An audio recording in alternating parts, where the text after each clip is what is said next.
back to the channel. Today I'm headed up to Castle Rock to pick up a set of seats for the Hellcat Magnum. And I have been looking for these seats for the better part of 2 years. So they didn't make very many of these because they cost $8,000 a seat. The good thing about these seats are they're a full carbon fiber bucket seat. They came in the Alfa Romeo Quadrifoglio, and I think they should bolt directly in a Challenger and Charger. The great thing about them and why they cost so much is they're a Sparco carbon fiber bucket seat, and they weigh 22 pounds a piece with rails is what they say on their site, which the Hellcat Charger seats, the driver one is 80 to 90 pounds, very heavy, and the passenger side is 50 to 60 pounds, very heavy. If I can save that much weight per seat, that'll be a nice diet for the Charger. In my goal to keep her under 5,000 pounds, which is a crazy goal because the Trackhawk weighs like another 1,500 pounds. Challenger Hellcat for reference, these are the Hellcat seats, and this thing weighs 80 to 90 pounds. They look great. I really love the design. I do want to redo the Alfa Romeo seats because they do say Alfa Romeo, and I want to do something similar to this SRT Hellcat, but with my logo on there. It's gonna probably be something similar to that, but they're a whole totally different design seat, and I want it to still have the Alcantara in the center, the leather on the outside, but I think I'm gonna go with a caramel interior. So I was kind of, going towards red. I still might do red, but we'll see what happens. And then we'll have really light seats. And these are both power in this car. So these are both, I believe this is a power seat. I've never actually sat in it. So let's head up to Castle Rock. It's about an hour and a half drive. It's pretty windy out today. And let's get these seats. Just picked up the Alfa Romeo Quadrifoglio carbon fiber seat. I cannot wait to see if this thing bolts into the Hellcat Magnum. Back to the junkyard with a seat, and I finally had a tape measure to compare the Sparco seat to a stock Charger rail, and the Sparco seat is 17 inches wide and the stock Charger one is 16 and a half bolt pattern width wise. So one thing that is different is there's this alignment pin. I'm guessing this is also for when you get in a wreck. It doesn't just rely solely on the bolts. So this is in the front, the Charger one's in the back, but what looks similar is it looks like maybe they kept the rail bolting the same. So you can see the two Allens right there. And on the Charger rails, we have two studs coming up. So hopefully those are the same.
rails are now off of both seats. So we have the Sparco manual seat rail here, and we have the Charger manual seat rail here. And it looks like they're very similar. So these bolt holes are the same distance here. We'll grab the tape measure. You can see we have like 2.5, and I actually stuck them in there. They're both like 2.5. But on the Sparco rail, these two bolts are further apart, and you can see right here. But the good thing is one of the bolts does line up with this one. And the other thing, on the Charger rail, there are 2, and then there are 2, and these are all studs. On the Sparco rail, since the slider or the seat slider release is on the outside, like it would be on a normal Sparco seat rail, and the Charger one's on the inside. So since the Charger one's on the inside, these studs have to be here because you can't access a bolt like they have on the Sparco rails. So what I'm gonna have to do is I'm gonna have to commit to this, because once I drill these, they're gonna be drilled and I won't be able to put this seat back on the Sparco rail. But once it's drilled, it should bolt directly to this, and I think this will bolt on, and then this other stud is going to be in here, which I want to have the other stud in front of it. But for now, I could deal with it, and then I could probably end up just moving that one forward. This is like 3 3/4, so it would be pretty far up there. It'd be in between here, which is actually doable.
Look at that.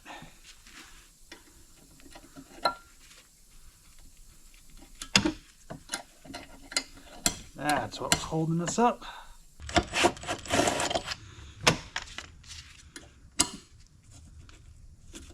Okay, there's that.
I now have the Sparco seat mounted onto the Charger manual rails. So like I've said multiple times with this car, I want to keep as much weight out of it as possible.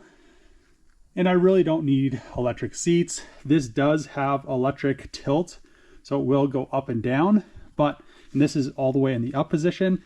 Also, the piece of carbon fiber trim that goes on the side right here will still mount on the side because it bolts to the seat part.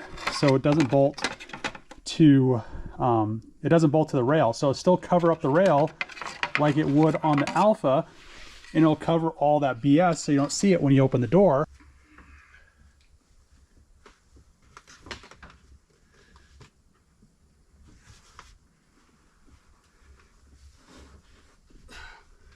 Oh, it's nice that the seat only weighs 20 pounds because this would be a nightmare with a Hellcat seat.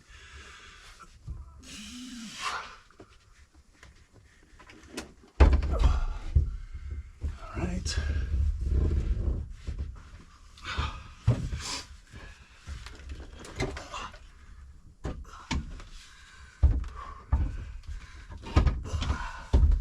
I'm going to try to weigh the Sparco seat and see how much it weighs, and I'm going to compare it to the Hellcat seat. This should weigh, everybody says they weigh like 22 pounds.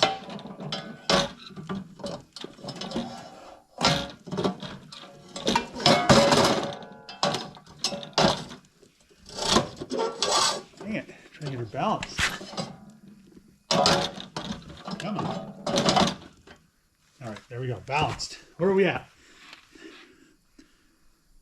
47 pounds, more than everybody says. 47 pounds. That's pretty light for a seat. All right, here we go. Let's do I'm gonna do both of these to see what the difference is. People say they're different. Driver's side seat first. Oh, I don't even want to lift this thing. I know it's gonna be, oh, so heavy.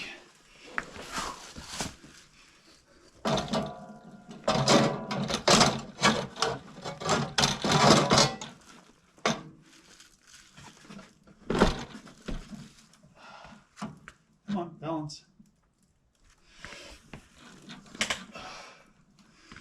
I'm afraid to even look how much this thing weighs.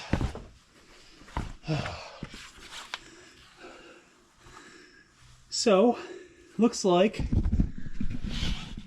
70, what is that, 73? What is that? How does this scale even work? No, 71? Yeah. So it's 71. A lot less than I thought it was going to be, because people say these things weigh like 90 pounds. Let's try the passenger side. Definitely feels like it weighs less, because it has a manual rail. Okay, where's the thing at?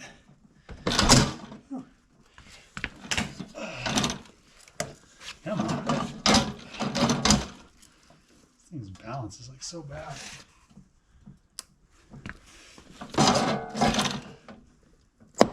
Oh, come on. That's pretty good. Let's see. So 50, what is that, 56? And that's 58, 56, 57, 57. So we'll say 57 and 71. After weighing the two Hellcat seats and then the Sparco seat, looks like I'd only be saving 38 pounds by switching to both of these Sparco carbon fiber seats, which 38 pounds is kind of a lot of weight. It doesn't really seem like it, but losing 38 pounds here and then whatever else I've taken out of the car adds up quite a bit. Plus, that lowers the center of gravity because most of the weight is in the bottom of the seat, which is on the floor.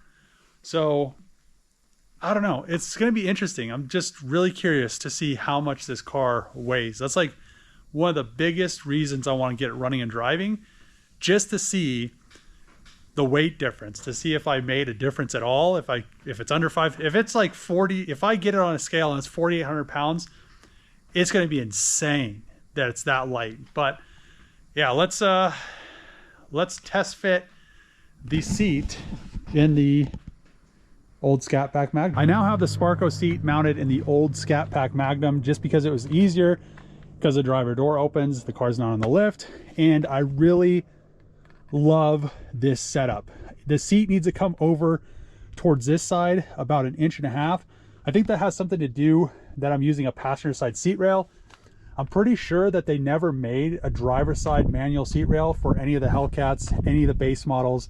I think every seat is always power on the driver's side, but this thing gives you legroom everywhere. So in the back, if you have a Hellcat seat all the way back, you have no legroom back here. And this isn't even clipped in. Here, let's kind of clip her in. I could sit in here.